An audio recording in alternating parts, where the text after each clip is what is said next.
Welcome to Lizzie's Bedtime Stories Pride Special. My storyteller is Clifford Henderson. She's been on the show a few times and she's just fantabulous. Welcome to the show, Cliffy. Thank you, Liz. So, you have a very interesting job where you do improv and teach people. Is that totally wonderful, exciting, rewarding job?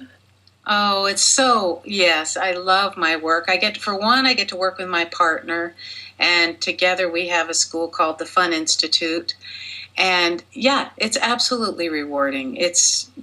I get to live in a playground. I get to work in a playground, and it's great. So yeah, I'm a lucky girl, and I know it. Yeah, it's so beautiful. I love that vibe. And before you set up your reading, there's just one thing that stuck in my head from one of our previous interviews. You're one of my first. I think you're one of my, at least my third or my first person I have ever had on the show. Oh, Yeah, you took a chance on a girl, and well, one of the things I thought was really interesting and useful is a lot of times people would get upset with themselves when doing improv, and you would tell them instead of saying "I'm sorry," you need to say "I'm sexy." Yes, yeah. It's a nice little twist for the brain. So rather than imploding and getting mad at yourself, you get to say this thing that you can say it however you want to say it. You can say it goofily, I'm so sexy. You can say it with a little heat behind it. But it takes the sort of the sting out of, and the shame that can follow a mistake sometimes, it can't lead you anywhere good, especially, well, any time really, that if you start beating up on yourself, you're kind of missing the moment you're actually in. So yeah, we have that little thing, and our improvisers all go around saying, "Oh, I'm so sexy," and we all laugh and know what they mean, and we move along. So yeah. Well, I think it's great because a lot of times people think that they need to be the final product immediately and have very little patience for their need to grow, or don't believe in their ability to maximize their enjoyment and performance. And I find, with what I do with my shows, is that I want people to feel as comfortable both with their foibles and their successes. And that way, everybody has a good time because that's the whole point. I want people to enjoy themselves, doing readings. And in your case, you have these wonderful human beings trying something new and different. And, I really like that energy. I think it's a great thing to do. Thank you. So you're going to be reading something that was accepted in the Saints and Sinners anthology? Correct. It was the Saints and Sinners short story contest, and I sent a story in and was delighted to be included in the anthology. And the story is called Beanstalk, which gives you a little indication of what's to come. Oh, I'm totally excited. Read to me, Cliffy. Okay. All righty. So here we go. Once upon the future, in a town called Utonia, there was a strikingly handsome but seriously unhappy young woman named Jackie. It was unusual for Utonians to be unhappy because most of them were very happy, or if not very happy, at least relatively content. And why wouldn't they be? Utonia was a beautiful town. It rested between two plump mountains and had soil so fertile, it was said if you weren't careful, a seed in your pocket might take root. So everyone was well fed and strong and generally stayed that way until they dropped dead, at which point there was much crying and singing and gratefulness for having known the deceased. But most of the people were happy, and even when they weren't, they moved through their unhappiness quickly, never thinking that they should hang on to grudges or grievances. You might wonder why Jackie was so unhappy. After all, she had a strong body and a wonderful mop of curly bronze hair, green eyes that shone like peridot dime cabochons, and a mind that moved as quickly as light. What's more, she lived and worked in an elegant, arty little studio, which she paid for with the sales of her stunning 3D landscapes, each one its own liquid crystal display that changed with the seasons. But while others thought her landscapes dazzling and extravagant, the edges of these masterpieces depressed her and made her feel hemmed in. At the start of each new landscape, she would brace herself for eventual disappointment. The Utonians did not know what to make of her predilection for gloominess, but then Utonians on the whole were a little unclear about unhappiness, what caused it and such, but they were great believers in the power of love. They didn't much care who loved whom. Some women loved women, some loved men, some men loved men, some women. It was all the same to them. Indeed, parents noted their children's gender preferences in the same light as they might note their eye or hair color. Love was simply love, and it was good. Consequently, some speculated that Jackie's unhappiness was caused by a lack of love. Others disputed it. She'd had lovers before, after all. In fact, she'd loved some of the most beautiful women in Utonia. Shouldn't that have cured her? In the end, no one could come up with a definite cause. No one, that is, except for the crone Marta, who lived by herself in a hovel made of bones, clay, and hide. She was an ornery spit of a woman who, it was understood, was happiest when left alone with her garden of cabbages, beans, and carrots. She was also the only one old enough to remember how things used to be, and she understood exactly the cause of Jackie's unhappiness. It was no surprise then that when Jackie was walking to the gallery one day, her most recent landscape tucked under her arm, she bumped right into Marta. Solutions are, after all, forever seeking out problems. Sadly, it takes quick wit and cleverness to knit the two together, and while quite clever, Jackie was not clever enough to recognize her deliverance. "Watch where you're going," Marta said. Startled, Jackie looked up from a smattering of withered bougainvillea petals on the ground. "Oh, Marta, I didn't see you." "Of course you didn't. You were too busy staring at your feet." "I was looking at these petals. I know what you were doing, girl." Jackie, like all Utonians, was slightly frightened by Marta. The stench of less happy times hovered around her, an ominous fog of what could be if one weren't mindful. Poor me," the tone taunted. "That's what you were thinking, wasn't it? Poor me. That's what keeps you from looking where you're going." "Well, But Jackie could not find it inside herself to admit that what Marta said was true, that she was feeling particularly low. While the world she lived in did not have edges like her landscapes, it did feel as if it did. Utonia was too small, too predictable, too conventional. Where was the challenge? "What's that under your arm?" Marta asked, pointing to the landscape. "One of my landscapes. I'm taking it to the gallery." "Let me have a look at it." Jackie held it out for Marta's inspection. The landscape was one of her Foggy Morning series, an 18 by 12-inch rendering of a willow tree by a stream. Frowning, Marta turned her head from side to side as if to get a better angle and then said, "Flip it upside down," which Jackie did, although she felt insulted that the old woman was treating her artwork as if it were the ugliest thing she'd ever seen. After viewing it upside down and then right side up again, Marta said, "I'll take it," and snatched it from Jackie's grasp. Jackie did not want to sell it to the crone, believing it would be tossed and forgotten among her notorious collection of bones and skins. There was no arguing with Marta, so she agreed to the sale. Before she had a chance to name her price, however, Marta handed her a large speckled bean. "What's this?" Jackie said. "Payment," Marta said. "But it's a bean. What am I supposed to do with a bean?" "If you have any sense at all, you'll plant it." With that, Marta began hobbling up to her hovel on the hill, robbing Jackie of a chance to quarrel. Not that she would have. Quarreling with Marta simply wasn't done. The many tales of her turning people into worms and lizards made it inadvisable. Jackie didn't need the money anyway. Her landscapes made her a comfortable living. She only placed them in the gallery to keep them from collecting cobwebs. So, dispirited, but not much more than usual, Jackie slogged back to her studio. Once there, she had just enough energy to curse Marta's meager payment and toss the stupid pink and black bean between two prickly thistles in the weedy plot in front of her house. She then dragged her sorry self inside and flopped down on the daybed. Her final thought before nodding off was that she might get lucky and actually die in her sleep from boredom. The next morning she slept in, not realizing how late it was because her studio, oddly, was still dark. Lying on her daybed, rubbing out a crick in her neck, she heard an eerie humming coming from outside.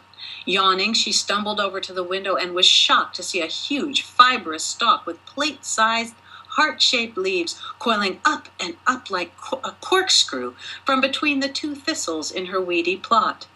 As she was staring, her mouth agape, a scarlet flower bloomed from the stalk. Then another, and another, one on top of the next. What the hell, she thought? Then she remembered Marta's bean. Clearly, it had been no ordinary bean. It was bewitched. She should have known. She slipped on her slacks and t-shirts, slid on a pair of sandals, and charged outside. Her curiosity piqued. The beanstalk spiraled upward past the house, past the trees, and was just breaking into the clouds, piercing the very edges of her world. Marta had made her wish come true. Jackie grabbed hold of the beanstalk, wedged her foot into the axle where leaf met stalk, and tested to see if the stem would hold her weight. It did. She tried the next one up. This too held her weight. Impulsively, she began climbing, stopping only to catch her breath. The growing stalk aided in propelling her upward like an escalator. She couldn't wait to see what lay ahead, knew it must be wonderful. Why else would Marta have given her the bean? Happier than she'd felt in years, she began to sing a childhood ditty as she climbed, never once looking back at Utonia, now little more than a speck in the distance. When she reached the clouds, she started having reservations. It was cold, for one thing, and disorienting, the puffy whiteness making her lose her equilibrium both physically and mentally. What if Marta didn't have her best interest in mind? What if Marta was sending her to a place from which she couldn't return, to rid Utonia of her gloominess? But she couldn't stop now, not so close to learning what was beyond the edges. So like a little goat, she continued on. Having made it through the clouds, her efforts was rewarded. The stalk curling up through a tunnel of solid earth toward a patch of blue sky. She scrabbled up through the wormy earth and hauled herself onto the land. It was a wonderful, warm, sunny day, and before her was a long dirt road, which appeared to lead to some sort of distant city. She could just make out a jagged skyline of enormous erect buildings, each one taller than the next. Jackie did not stop to think what kind of a self-important place would encourage such ostentatious architecture. Oh no, she imagined it to be better than any place she'd ever seen. The buildings filled with much more technically advanced people than the Utonians, much more complicated and interesting. What a ninny she'd been for doubting Marta. Clearly the crone had only her best interests in mind. She trotted toward the city, passing through grassy hills dotted with oversized cows and sheep. She passed farms and ranches, the houses and barns perpendicular and huge, in strange contrast to the soft, undulating landscape. She spotted a shepherd trying to coax a wayward sheep out of a gulch, a pimply teenager. He was close to 12 feet tall. "Hello," Jackie yelled. He looked up from his charge, gave Jackie the once-over, and yelled, "What's wrong with you?" This took her aback. "Wrong? You're so small." She laughed, looking down at all 5 feet 5 inches of herself. "Oh, that. Where I come from, we're all this size, or thereabout. Is your husband tiny, too?" "My husband?" "Yeah, you know, the guy you're joined to." "Actually, I don't have a husband." "Sorry to hear that," he said, shaking his head. "At your age." She chose to ignore his rudeness. "What's the city up ahead?" "Pure Land, where every man is happy and every dream fulfilled." Excited, she said, "Thanks," and continued on her way, overlooking the bitter tone with which he'd uttered these last words.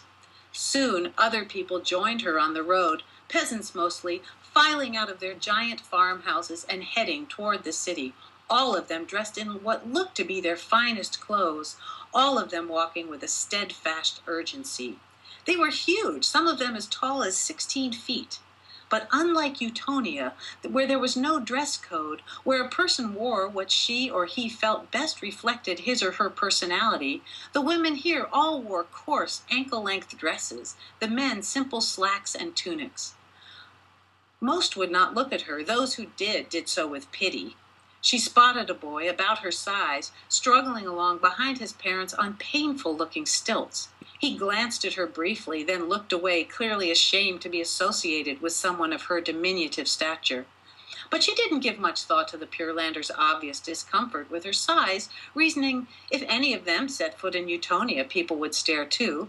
Besides, up ahead, a phalanx of young giantesses decked out in flowers and long white dresses paraded with great importance.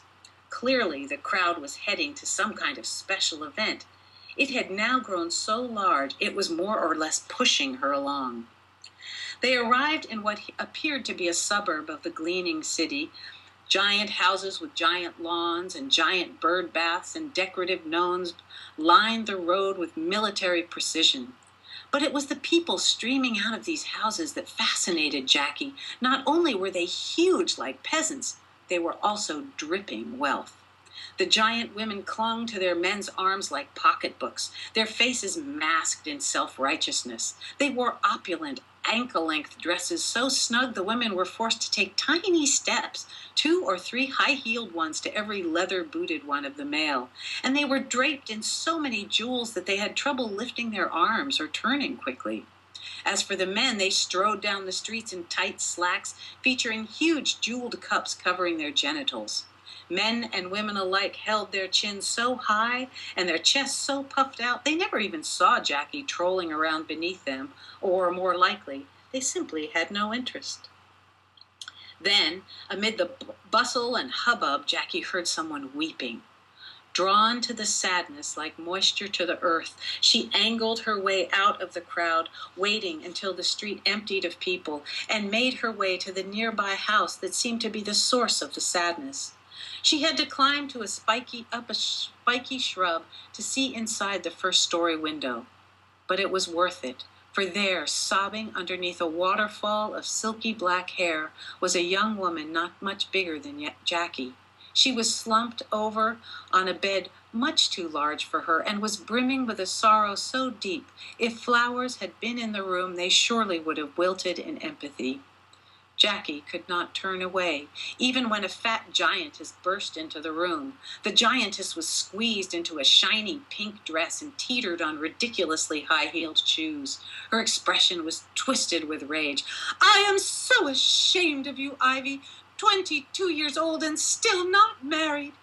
A balding giant with large muscles and a huge gut was hot on her heels. "It's because she's a runt. What man would want her?" "I had the Ragnar boy all lined up." A boil the size of a ripe plum bobbed on the giantess' upper lip as she spewed the ugly words. "He was ready to take her, but what did she go and do? She told him she didn't want to marry him, told him she would make a terrible wife. Honestly, the girl doesn't know what's good for her." The giant man slammed out of the room, yelling, "I'm going to the joining ceremony, and you'd best come with me, wife, or people will talk." "What about her?" the wife wailed. "Let her stew in her tears. Maybe she'll cry herself into some sense." The giantess sighed a sigh so long and so suffering, the pictures on the bedroom wall rattled. "I'll tell people you're sick. That should keep them from coming after you, but you missed too many joining ceremonies, and they're going to wonder."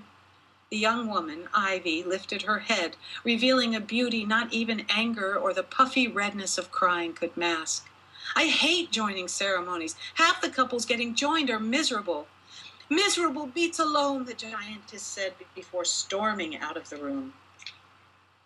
Jackie longed to comfort the young woman, Ivy. Ivy. The name alone caused a curious feeling to rise up in her, a feeling of possibility, a feeling that, well, maybe she could be happy, if only she could find a way to make contact. A gentle knock on the window? No, it would scare her. Perhaps make her call out to her awful parents. Besides, there was such pleasure in simply gazing at her, her strong cheekbones, her long lashes, her lovely full lips. "What are you doing peering into George Inger's house?" a hulking giant snarled from the street. Terrified, Jackie leapt down from her perch and sprinted her way down the street and through the crisscrossing avenues of the suburb, never daring to look over her shoulder to see if anyone was following. She continued on through the rolling green hills, her adrenaline pumping, heart thumping, and when she finally reached the hole in the road, she dove into the tunnel and all but slid her way down to the weedy patch in front of the house. Only then did she let herself rest, slumped on the ground, winded and exhilarated. What an adventure she'd had! What a peek into another world! But that night she was unable to sleep. She couldn't stop thinking about Ivy, how sad she was. She became so obsessed with ways she herself might alleviate Ivy's unhappiness that she forgot all about her own discontent. She kept getting out of bed to look out the window at the Beanstalk. Radiant with moonlight, the heart-shaped leaves glowed from within while the stalk lay hidden within the shadows. She cursed the lazy sun for taking its sweet time rising, cursed herself for being such a coward she'd scurried home at the first sign of trouble. She picked up her palm communicator and messaged Martha. What kind of bean was that? She was surprised when Martha messaged her right back. It was the dead of night. You needed perspective. Irritated by Martha's elusiveness, Jackie messaged back a line of angry question marks. Good luck with the bean, was all Martha replied. Jackie tossed her communicator onto the daybed and continued her pacing and sitting and pacing and cursing until dawn finally had the decency to break. Then she strode outside to the weedy patch, prepared to climb up the beanstalk, only to discover it had sprouted beans. Big, beautiful green pods clung to the stalk like giant dewdrops. The beans made the stalk much easier to climb. She could use the pods to hoist herself up. When she reached the road this time, she took it at a quick clip, her mind whirring with scenarios of what she would say or do when she saw Ivy again. The shepherd startled her out of her scheming. Hey, Shorty, where are you off to in such a hurry? To seek out a friend, she yelled back. He waved a hand in the air. Good luck. She continued jogging through the hills until she reached the suburb of oversized houses, where she shifted to a brisk walk so as not to gain the attention of the giant passers-by. When at last she came to that same street corner and that same shrub, she had to wait for a giantess pushing an enormous stroller with a pig-faced baby to make her way down the street before climbing up to the window. Once there, she held her breath and peered into the room. Ivy was there, sitting on the floor drawing in what looked to be a giant notepad. She was even more beautiful than Jackie remembered, with her black hair now tucked behind the cutest of ears. But once again, Jackie was at a loss for how to get her attention. She'd spent the entire night coming up with plans on what she would do when she saw Ivy again, and now she couldn't think of a single one. If she could just get up the nerve to knock, she could. But again, the giantess of the house waylaid her by bursting through the door. Put down that silly book of yours, girl. Her face was covered in some kind of goopy beauty cream. The widower Thompson has agreed to look at you. He's coming by tonight. Prepare yourself. But he's twice my age and was cruel to his last wife. He needs a woman. His house is a shambles and he's been forced to eat nothing but tins of fish and peas. Would it kill him to pick up a broom, boil an egg? I don't know where you get these crazy ideas, certainly not from me or your father. It would shame him to do such a thing. That's women's work and you know it. Just be ready. The hag gave Ivy one last menacing look, then charged out of the room and slammed the door behind her. Ivy flung her book on the floor, her eyes blazing with anger. Jackie took a deep breath, then another. When there was no more courage to be found, she tapped lightly on the window anyway. Startled, Ivy whirled around, but when her eyes met Jackie's, her alarm appeared to melt into curiosity. Or Jackie hoped that's what her expression meant. She motioned for Ivy to open the window. Ivy shot a look to the bedroom door, then quietly walked over to lift the window. It was so large, it took all of her body strength to accomplish. When at last she'd managed, all she said was, "This is different." But those 3 words wiped Jackie's mind clear of every single thing she'd planned to say. Like a ray of sunshine lighting on sleeping butterflies, they all fluttered away. Well, the young woman said. To Jackie's utter astonishment, she heard herself say something she had not planned to say. I think I love you." To Jackie's further astonishment, Ivy smiled a puckish smile. "In that case, come in. It's not often I have a woman knock on my window professing her love." She glanced toward her bedroom door once more before adding, "But be quiet. My parents are on a rampage." Jackie scrambled through the window and did her best to jump lightly down into the bedroom. She was completely unprepared for how insignificant the enormous furniture would make her feel. How did Ivy manage? She noticed a step stool by the light switch, another by the dresser, but these concerns were minor compared to what she'd just confessed. Was she in love? Was that the fizzy feeling in her belly? "I'm Jackie," she said, and stretched out her hand, a ridiculously formal move under the circumstances. Ivy curtsied playfully and took her hand. "Ivy." The two of them just stood there staring into one another's eyes, two ridiculous grins pasted on their faces, two hopeful hearts beating, an unmistakable duet. "Wow," Ivy said, "it's amazing to be able to look into someone's eyes." Jackie thought, amazing to want to look into someone's eyes. "So what are you doing here?" Ivy went on, "and, more importantly, who are you?" The amazing story of Marta and the bean came out in fits and starts, winding this way and that, like the beanstalk itself. Ivy appeared impressed, if not entirely convinced, by what she heard. "A giant beanstalk, huh? A place where everyone is my size and a woman is not required by law to be joined to a man?" "Women can be joined to women where I live," Jackie said, then felt herself flush. Ivy raised an intrigued eyebrow. "Really?" "Yup." Unsure what to do next, Jackie picked up the sketchbook Ivy had tossed on the floor and handed it to her. "Thanks," Ivy said. "My parents would kill me if they ever bothered to look at this. All art in Pure Land must be sanctioned by the Committee for Moral Uprightness." An undercurrent of rage rumbled in her words, which Jackie found thoroughly compelling. Equally compelling was Ivy's ability to shift from the rage to the casual flipping of notebook pages for Jackie to see. She was so fluid with her emotions, flicking from one to another so effortlessly. The notebook was filled with portraits, each one beautifully capturing a moment of private sadness. "These are immoral?" Jackie asked. "Happiness is considered immoral." "But a person can't help if they're happy or not." "That's debatable, but it certainly shouldn't be illegal." "But your mom, your dad, they both seem so—" "I know. It's this weird paradox or denial or double standard. I haven't quite figured it out. But it plagues Pure Land. Everyone is unhappy, but they pretend not to be." Jackie stared down at the yellow, ankle-high carpet pile. "I used to think I'd never be happy." "What changed?" Jackie almost had the courage to tell her, but returned to the portraits instead. "These are wonderful." She worried that Ivy would notice her sudden shift of focus. Ivy just laughed. "Of course you would say that. You came to me on a magic beanstalk professing your undying love." But the rest of Jackie's thought was kidnapped by a new one. She hadn't said undying, had she? Ivy placed a hand on Jackie's chest. "Please don't apologize. Don't ruin this." Her hazel eyes were flecked with gold, her skin a sumptuous olive, her nose a small nut, waiting to be. Unable to stop herself, Jackie leaned into. But the sound of a front door crashing open thundered through the house.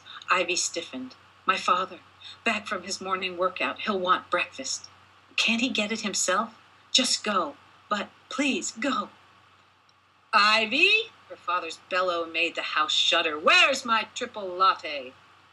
Ivy bolted for the door, then spun around, then took a few steps back and cradled Jackie's face in her hands. "Thank you," she said softly.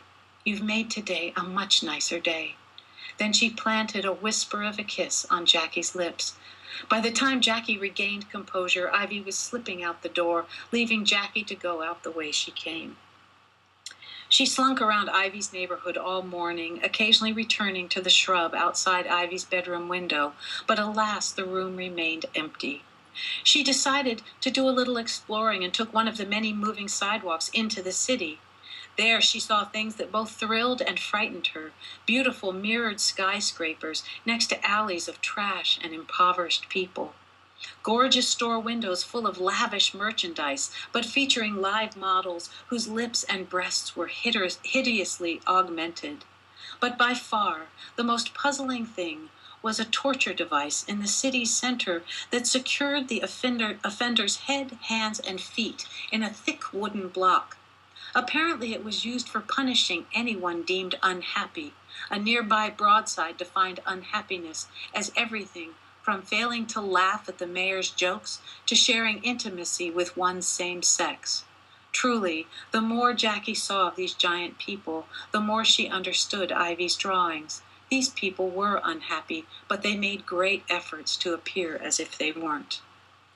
She returned to Ivy's suburb dispirited, and just in time to witness the giant children returning home from school, giant backpacks slung over their giant shoulders, giant lollipops clutched in their giant fists. Their giant mothers herded them along like gaggles of unruly hippos, passing each other on the street, gushing forced niceties, their faces contorted into painful-looking smiles.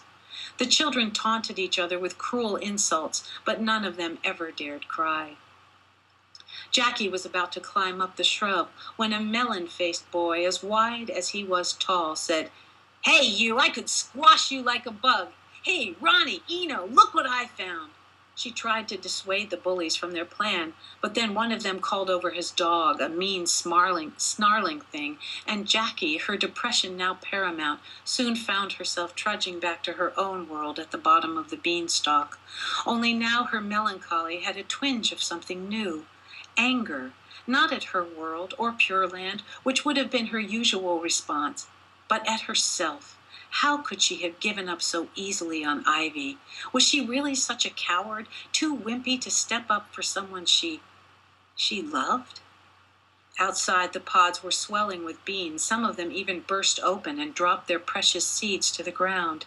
Anyone could tell there wasn't much time before the magical plant began to die back, before she'd be cut off from Ivy forever. She messaged the crone. "I have seen a place that lies beyond Utonia. It frightens me." "You again," Marta messaged back. "Please tell me why you gave me that bean." "You needed perspective." "I can see that now, but I think I have also fallen in love." Marta did not message back right away, which only added to Ivy's sense of urgency. When Marta did finally write back, all she said was, "One does not think one has fallen in love. One either has or one hasn't." Jackie knew that Marta was right. She also knew, as strongly as anyone can know anything, that she had fallen in love. She messaged this to Marta, adding the question, "How should I proceed?" To which Marta messaged back, "You're on your own with that one, dearie. Now I'm going back to my nap." Jackie stared out her window. The late afternoon sun was turning the shadows long. The stalk showed signs of withering. It was now or never. So once again she forced her now aching muscles up the beanstalk, which was beginning to shrivel and flake, and once again she jogged down the road. The shepherd shouted, "You again? Where are you off to now?" "To rescue my love," she yelled back brazenly. He smiled, a snaggletooth grin. "Good luck." "Thanks," she yelled, and kept on running. When she returned to Ivy's house, she was out of breath and her calves were burning, but she barely took note of these things. She slipped behind a tree when a couple of giant children on giant bicycles sailed past. Then, careful to make sure no one was watching, she mounted the shrub and peeked into the window, only to find Ivy's room still empty. Her heart sank. Then she noticed the window was ajar. Determined to risk whatever it took to rescue Ivy, she wedged it open further and climbed in. Voices were coming from the interior of the house, one of them Ivy's. "I should warn you, I will make a very bad wife." "Ivy," her mother snapped, "manners!" A man, the widower Jackie supposed, chuckled and said, "I will see. I will have to teach you to be a good one." "Show him the joining gown I made you," her mother said, "and the shoes." A strange ka-thunk came toward the room. Jackie dove into the closet. The door opened, and a weary, stilt-wearing Ivy stepped inside. Or that's what Jackie assumed, for Ivy was now close to 10 feet tall and wearing one of the ankle-binding dresses of the Pure Landers. The vision broke her heart. She waited for Ivy to shut the door, then slipped from her hiding place. Ivy recoiled, holding herself steady on the doorframe. "What are you doing here?" she whispered. She ran her fingers self-consciously through her hair. "I've come to rescue you." Ivy laughed a numb laugh. "There's no rescuing me, my friend. My father has just signed the papers to hand me off to the widower Thompson, a cruel man with bad breath and flaking skin." "Then come with me down the Beanstalk." Ivy sank down on the bed. "You're kidding, right?" "No, I know it sounds crazy, but—" "Ivy," her mother yelled, "are you almost ready?" "Yes, Mother." Jackie hoisted herself onto the bed and knelt beside Ivy. "Didn't our kiss mean anything to you?" Ivy's eyes pooled with tears. She blinked them back. "You have no idea." "So come with me." "Ivy," her mother yelled again, "Widower Thompson is growing impatient, and so am I." "Please," Jackie said, "I can't promise I'll always make you happy, but I know I can do better than this." She waited, aware that she was asking a lot, but she wouldn't doom Ivy to a life of unhappiness, not if she could help it. She took a breath and played her last card. "I'm not going back without you." Ivy met Jackie's gaze with such intensity, it felt to Jackie as if her innards were being ripped from her belly. "You would forsake this wonderful world you speak of just to save me?" Jackie nodded. Ivy looked around the room once, then began lifting the heavy gold dress to wrestle off the hideous metal stilts. "Okay, take me to this magic beanstalk of yours, to this magic world." Heart crashing in her chest, Jackie helped Ivy release the clasps, helped her wrestle off the gold dress, and put on a short tunic. "Is there anything you want to bring? You won't be able to return." Ivy thought for a moment, then said, "Nothing. Let's just get out of here." "Ivy!" the giantess yelled. Once on the road, they ran side by side, matching one another stride for stride. It was getting dark, and the streets were mostly empty of people. They hugged the shadows, Jackie praying that the beanstalk would be strong enough to hold them, worried what would happen if it weren't. At the outskirts of the city, an ear-shattering siren began to blare. "They found us out," Ivy said breathlessly. "If they catch us, we'll be stoned." Jackie grabbed her hand and picked up the pace. She was having trouble telling how much further they had to go, if they were even on the right road. "Hey!" she heard a voice yell out from the shadows. "Where do you think you're going?" Jackie breathed a sigh of relief. It was the shepherd. "Someplace better than this," she shouted. "Lucky you." A huge flying machine sputtered up behind them. "Turn back now," an amplified voice commanded. In the distance, dogs began to bark. Jackie spotted the hole in the road and came to a halt. The tip of the beanstalk was drooping a good 6 feet away from the road. "We're going to have to jump," she said. Ivy leaned over and peered down the hole. Her eyes grew wide. "There really is a beanstalk." "Yes, and if we don't jump now, our chance will be gone." Ivy's eyes locked in on Jackie's. "I don't know a thing about you," was all she said. But it was enough.